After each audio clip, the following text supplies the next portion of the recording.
Muy buenas, estudiantes de español.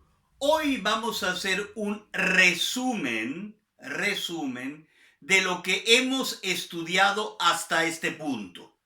Hoy es martes 26 de mayo y tenemos ya varias clases donde hemos tocado diferentes temas de la gramática del español.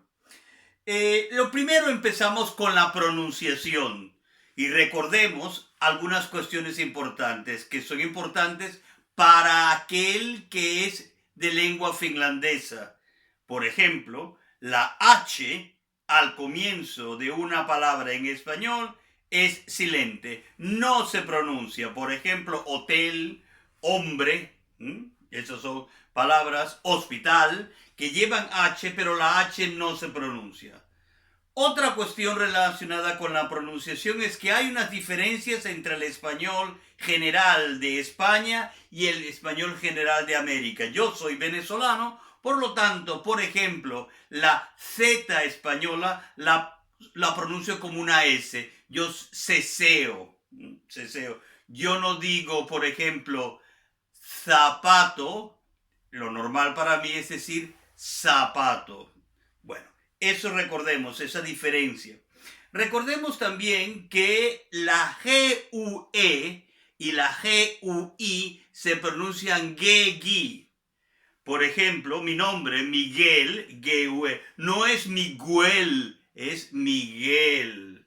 Bien. La doble L, la L obviamente depende un poco, como siempre, de las zonas donde se pronuncia esta letra, pero en principio, como regla general para nuestro curso, la podemos pronunciar como ya, ye, yi, yo, yu. Seríamos un poco yeístas, pero no importa. Ya, ye, yi, yo, yu. Por ejemplo, el restaurante este finlandés que se llama Amarillo, no es amarillo, es amarillo. Amarillo. Bien.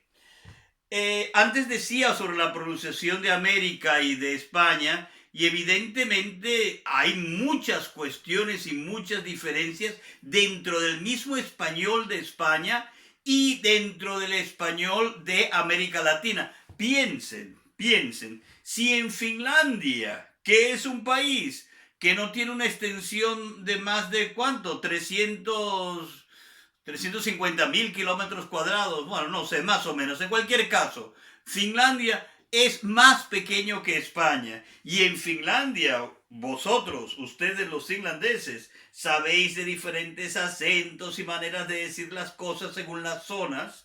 Pues evidentemente, en un país como España, que es más grande, o en toda América Latina, México, por ejemplo, es como 6 veces y media más grande que Finlandia y hay más de 115 millones de personas. Eso significa que evidentemente el habla varía muchísimo. Pero algo que nos interesa sobre todo es que en realidad, a pesar de todas estas diferencias, la gramática española, en general la gramática española, podemos decir que es una. Sí, que vamos a encontrarnos con diferencias de uso, eso es evidente, pero la gramática es una. Bien, en nuestro curso, después de pasar de la pronunciación, escribimos una primera frase, era la casa es blanca, y dividimos por partes, dijimos que el la es el artículo, casa es el sustantivo, es el verbo y blanca el adjetivo. Y ahí hablamos de esa concordancia que tiene que haber entre lo que es el sustantivo, el verbo y el adjetivo. Quiero decir con esto que si es singular, toda la frase es singular. Si es plural, todo es plural. Si es masculino, todo es masculino. Y si es femenino, todo es femenino. Por ejemplo, la casa es blanca. El libro es blanco. La casa, el libro. Si estuvieran en plural, las casas son blancas, los libros son blancos. ¿Veis esto? ¿O escucháis? Bien, eso dijimos también. Luego pasamos aparte a los artículos y teníamos los artículos determinados, que son el, la en singular, los, las en plural.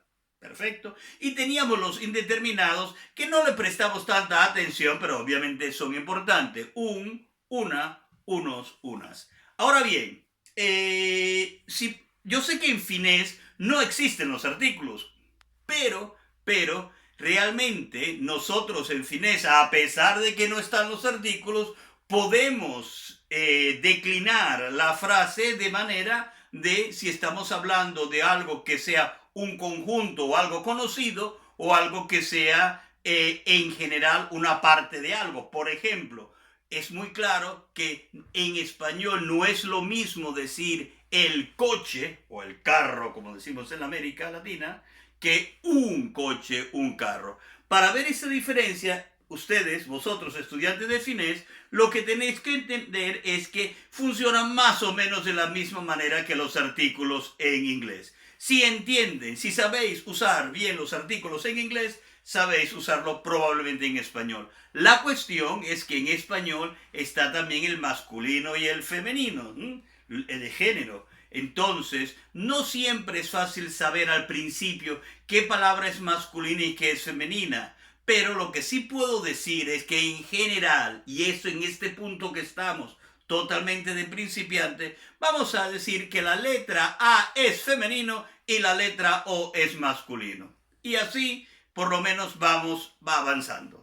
Luego teníamos que la formación del plural de los sustantivos y también de los adjetivos se hace de manera que añadimos la letra S a la última vocal. Por ejemplo, libro, libros, casa, casas. Bien, si la última letra de esta palabra, de este sustantivo o adjetivo, es una consonante, entonces añadimos ES. Por ejemplo, bar, la última letra es una consonante R, el bar y en plural los bares. Bien. Luego de ver esto, pasamos, recuerdo, a hablar del verbo ser y estar. No voy a explayarme mucho en esto, pero, porque para eso tenéis ya 3 clases diferentes relacionadas con el verbo ser y estar, pero aquí, como estoy hablando en español, pues más o menos para que recuerden la cuestión esencial. 1, que el verbo ser es aquel que generalmente usamos para cuando estamos hablando de las características de alguien o algo. Y el verbo estar lo utilizamos más para, por ejemplo, la situación espacial, donde está algo, o también en casos de que haya variables. Por ejemplo, si alguien está enfermo, veamos esta, no es lo mismo estar enfermo que ser enfermo. Lo de ser enfermo es un poco gracioso si lo pensamos, pero bueno, en cualquier caso, eso es la diferencia. Y la frase que teníamos clave era aquella: Madrid es la capital de España y Madrid está en España. Con estos dos estamos bastante, con esa idea de es la capital de España y está en España, con estas dos ideas, con este ejemplo, creo que se entiende el uso básico de la diferencia entre ser y estar. Que sí, que hay podemos hacer hasta dilucidarlo de manera filosófica. Podemos decir, ¿es casado o está casado? Bueno, es estar. Pero no filosofemos con eso de que estar casado es porque es variable. No. Es porque es una situación. La que es de estar casado. Pero eso lo vimos en nuestro. Tuvimos también el verbo tener, que es otro verbo, en finés también sería el verbo ser. El tener. El tener, que al igual que el ser y el estar, también es un verbo irregular. El verbo tener se utiliza de la misma manera que en inglés el to have, o en finés mi nulaon, si nulaon, hanelaon, pero hay algunas excepciones. Por ejemplo, una importante, lo dijimos en clase, es aquella de cuántos años tienes. Decimos cuántos años tienes, ¿no? No decimos qué tan viejo eres, sino cuántos años tienes. Entonces dice la edad, tengo 61 años, por ejemplo. Luego, pasamos de ahí. Otro aspecto gramatical importante que nos interesó en esas primeras partes, en las primeras clases, fue el de los posesivos. Son los pronombres posesivos. Los posesivos, si recordemos que eran, que varían, podrían ser según lo poseído, en singular o en plural. Mi libro, mis libros. Tu casa, tus casas. Bueno, pero teníamos que en la primera y segunda persona del plural, en la primera y en la segunda persona del plural, teníamos que no solamente era importante resolver el género, sino también el número. No podemos decir nuestro libro y podemos entonces decir nuestra casa, pero no podemos decir nuestros libros, nuestras casas, y si fuera, no podemos usar el masculino, quería decir para todos. Por ejemplo, si yo digo, no puede ser nuestro casa, tiene que ser nuestra casa. Bueno, recordemos eso, pues, que en el caso de la primera y la segunda persona del plural, en los posesivos varían tanto en género como en número. Nuestro, nuestra, nuestros, nuestra, vuestro, vuestra, vuestros, vuestras. Bien. En por cierto, recuerdo que cuando estábamos hablando de esto, también habíamos dicho un poco antes lo de los pronombres personales. Y en los pronombres personales también hice un pequeño comentario sobre diferencias que puede haber con ciertas regiones de América Latina e inclusive con las Islas Canarias. Por ejemplo, el uso del vosotros en América Latina no es tan habitual. Lo habitual es el uso de ustedes. Y también en la segunda persona, el tú, muchas veces en muchas zonas de América Latina se usa el usted en el tratamiento normal, habitual, entre amigos. No es únicamente aquello de tratar con respeto a alguien, sino también se utiliza como si fuese el tú. Y en otras zonas, por ejemplo en América del Sur, la parte de Argentina y en Uruguay y en Centroamérica, por ejemplo en Nicaragua, la segunda persona puede ser, es vos, vos. Eso hablaremos en otro momento, pero esos son los pronombres personales. Pero dijimos que los pronombres personales, a diferencia del inglés, en español como en finés, no son tan importantes porque la conjugación del verbo ya nos dice qué persona está hablando. En inglés yo no puedo decir am, tengo que decir I am. En español yo puedo decir soy, de la misma manera que en finés puedo decir olen. Bien, y se sabe que soy yo la primera persona. Bien, luego tratamos como otro tema importante el verbo gustar.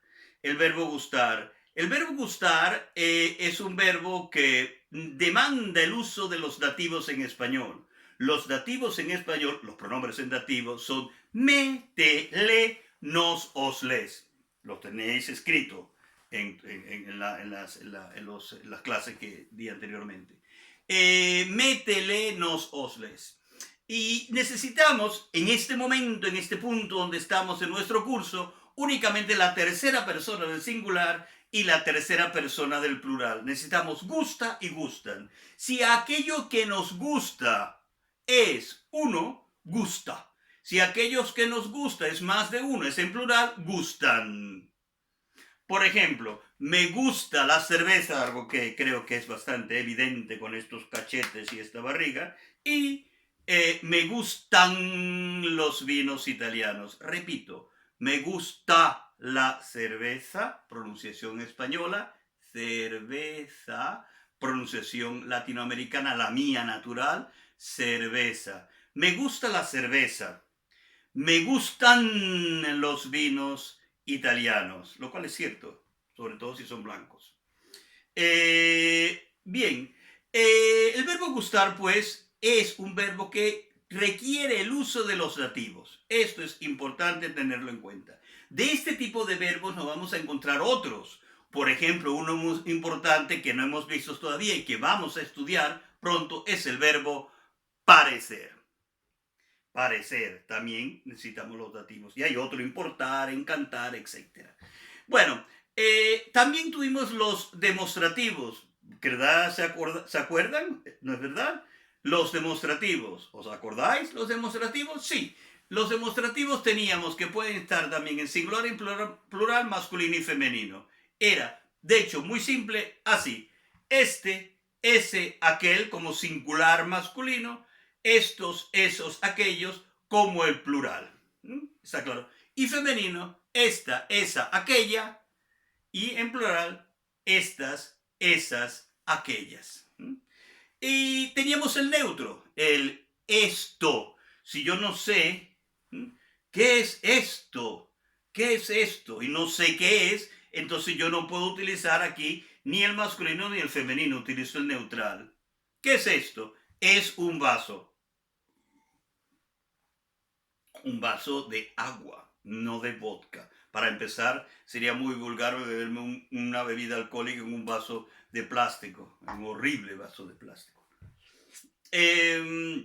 Bueno, y por último, en la última clase, hubo otros temas, claro, pero digo los temas esenciales importantes que comento en esta clase en particular. La última clase vimos aquello del ir más a más, el infinitivo, para movernos hacia adelante. Tenía un ejemplo de un motor, un carro, un coche, y como el motor es lo importante, lo que da ese movimiento, el verbo es el movimiento de la frase, y cuando lo conjugamos en diferentes tiempos verbales, nos encontramos pues que podemos movernos hacia adelante con el ir más a más el infinitivo. El ir es un verbo que se conjuga en presente, voy, vas, va, vamos, vais, van. Es irregular. Y yo os propuse recordarlo muy rápido. Voy, vas, va, vamos, vais, van. Así aprenderlo a velocidad. Y luego, cuando tenemos el verbo ir, más la preposición a, más el verbo en cuestión en infinitivo. Por ejemplo, mañana voy a estudiar español. En el verano que viene voy a trabajar en Stockman, por poner un ejemplo. Y luego teníamos que si queríamos movernos hacia atrás o hablar algo de una acción del pasado, por ahora lo que mejor nos conviene es conocer el perfecto. El perfecto no es más que el uso del... Es igual que en finés, el perfecti es igual que el perfecto. Demanda, por lo tanto, requiere, por lo tanto, el uso del verbo auxiliar haber, un verbo que me encanta, lo he dicho muchas veces y lo dije en mi vídeo sobre esto, el verbo haber y en presente, y que es un verbo auxiliar, y el participio del verbo en cuestión. Y los participios pueden ser regulares o irregulares, pero la mayoría de los verbos en participios son regulares y funcionan si recordamos que para los verbos ar la terminación es ado y para los verbos er e ir la terminación es ido. En un segundo hacemos un par de ejemplos.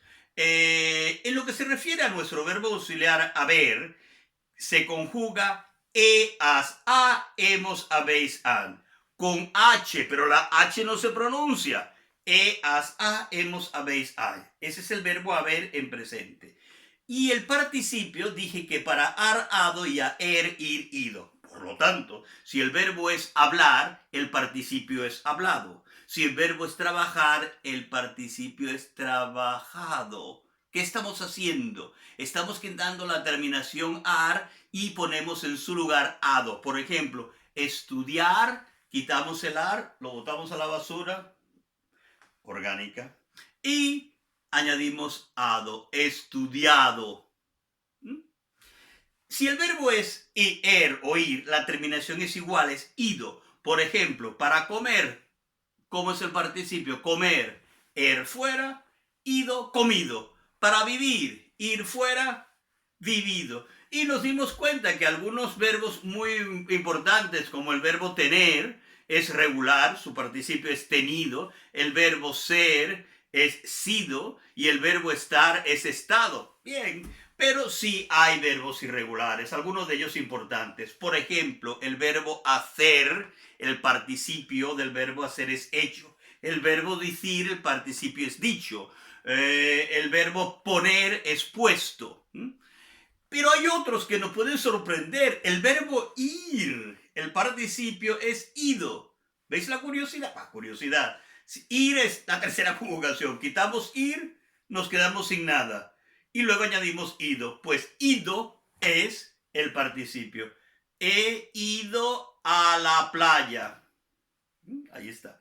Entonces, todos, a diferencia, por cierto, de en finés, estos participios en español son uno, no hay más. Son invariables, siempre el mismo. Pero, como sabemos en finés, pueden estar en singular y en plural. Y entonces, si yo conjugo un verbo en español en perfecto, vamos a escuchar que el participio es repetitivo, es lo mismo. El verbo hablar. He hablado, has hablado, ha hablado, hemos hablado, habéis hablado, han hablado. Aburrido, ¿verdad? Bueno, pues eso. ¿Y por qué nos sirve? Porque en este punto que estamos, para movernos hacia adelante, utilicemos el ir más a más infinitivo. Para hacia atrás, es decir, contar algo que sucedió en el pasado, utilicemos el perfecto. Uy, he comido mucho. He bebido mucho. Mira, mira cómo camina Carlos. No, Carlos no, probablemente es su finlandés. Kake, Pati, Sirpa. Caminan así todos mal. ¿Por qué caminan así? Porque han bebido mucho alcohol. Han bebido. Vemos que ese verbo auxiliar es el que nos determina qué persona está hablando. Y por cierto, dijimos también que cuando la oración es en negativo, el no va primero y después el verbo auxiliar y por último el participio. Por ejemplo, no he comido, no he dicho nada. Importante eso. Bueno, eso es lo que hemos hecho hasta ahora. También tuvimos un diálogo que fueron hace como 3 o 4 días, donde utilicé varios personajes que son algunos de ustedes participantes en este curso.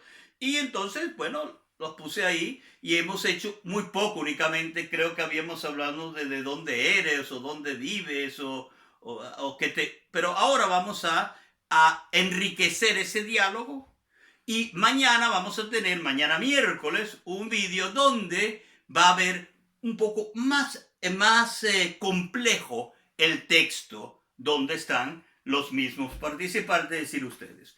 Muchas gracias, estudiantes de español. En un vídeo largo, paciencia, pero por lo menos una buena noticia. Me he atrevido, y ustedes también, a que este vídeo sea en español. Muchas gracias, Miguel López. Hey, hey, adiós.